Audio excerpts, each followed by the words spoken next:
Hey everyone, hope you're well and welcome to The Loft. Today I wanted to go over an investing strategy that in theory will allow you to buy companies and securities without worrying about the price as much as we do with certain other strategies.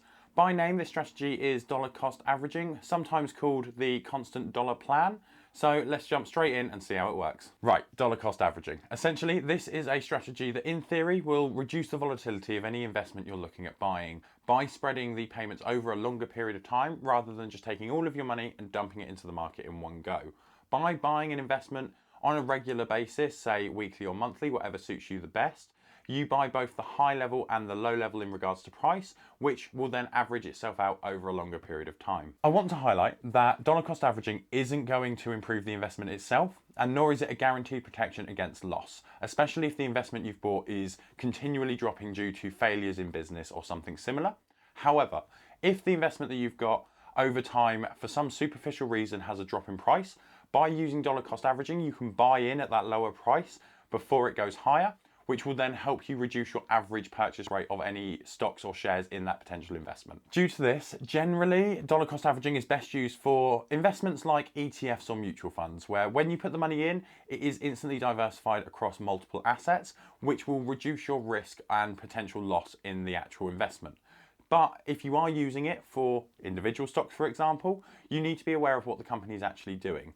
Only because it doesn't help by dollar cost averaging into a company that is continually dropping. Yes, you may be reducing your average buy-in rate for that company, but if the company's price is dropping continually because there's a critical business failure and they're likely to go out of business, that is not going to help you at all, because any investment that you have, when it reaches zero, you've lost all of your money, regardless of what price you bought it at. So you might be using dollar cost averaging without even knowing it. And my example here would be things like pensions. So for me here in the UK, part of my salary is deducted and then instantly paid into a workplace pension that my employer then matches as well. This is then distributed by the pension fund across whatever investments they have deemed suitable for my pension. As they take the money every single month as I get paid, by nature, the actual investment itself is a dollar cost average investment. Another form of dollar cost averaging could be in the form of a dividend reinvestment plan, also known as a DRIP. And the reason for this is providing that you're investing the money back into the company on the payment dates that they pay out, because most dividends are scheduled, so say quarterly, you would be buying the company on a quarterly basis, which is the same as what I said earlier, except doing it quarterly rather than weekly or monthly. So you are gaining the benefit of dollar cost averaging through a DRIP. Now let's jump into an example. I've got a quick spreadsheet. I love a spreadsheet, but I've got a quick spreadsheet to go over, and this will just show the different benefits and disadvantages of buying a company all in one go or spreading your payments out across a 12-month period. Let's assume that we have £12,000, a fund we want to buy, and it decreases over a period of time before spiking up at the end of the year. We could either stick the full lump sum in, or we could spread the money across the entire lifetime of that year.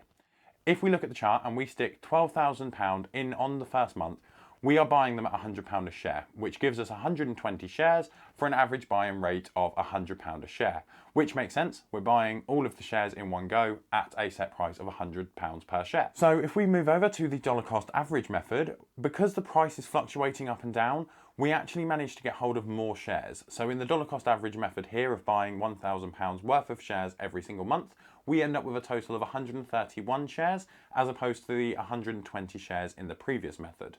This will then give us an average buy-in rate of £91 per share rather than the previous £100 a share, which boosts our overall return when we sell the shares for £120 each. Now, while this all sounds well and good, there is always a catch. So let's reverse it and assume that the asset price is continually going up over this period of time.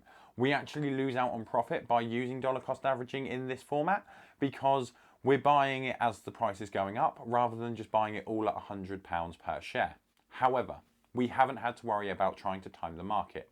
And what I mean here is, if we take that £12,000 and we move it from month 1, where it's £100 a share, to month 4, where it's £122 a share, we actually end up losing money rather than just losing out on profit. The question is, how effectively are you able to time the market? How well are you able to tell when the company is at the bottom of the bottom or at the high of the high? Generally, people aren't able to do it. I'm not saying it's not possible. Some people have made ridiculous amounts of money by timing the market, but on a general level, most people unfortunately lose money when trying to time the market. Let me know down in the comments below, how many times have you bought a company just to watch it fall off a cliff 24 hours later and then wish that you'd waited 24 to 48 hours before buying that initial investment. So that's a quick run through of the theory behind dollar cost averaging, and just remember that you run the risk of reducing your overall total return, but you potentially reduce the risk of overall loss. Think of it a bit like diversification, but rather than diversification for your investments, you're diversifying the input of your money, so you're spreading it out across multiple areas, a bit like diversification in companies, where you're spreading it across multiple companies. This is why dollar cost averaging works quite well with ETFs, because you're spreading your risk on your payments, and by buying an ETF, you're spreading your risk on the investments you're buying yourself. So one thing that I do want to remember is that generally with long-term investing, as long as you know the company is going to do well and they're going to be here over a long period of time and hopefully improve over time, you are better off just buying into the company either on a regular basis or on a one-off basis and waiting and holding for a long period of time.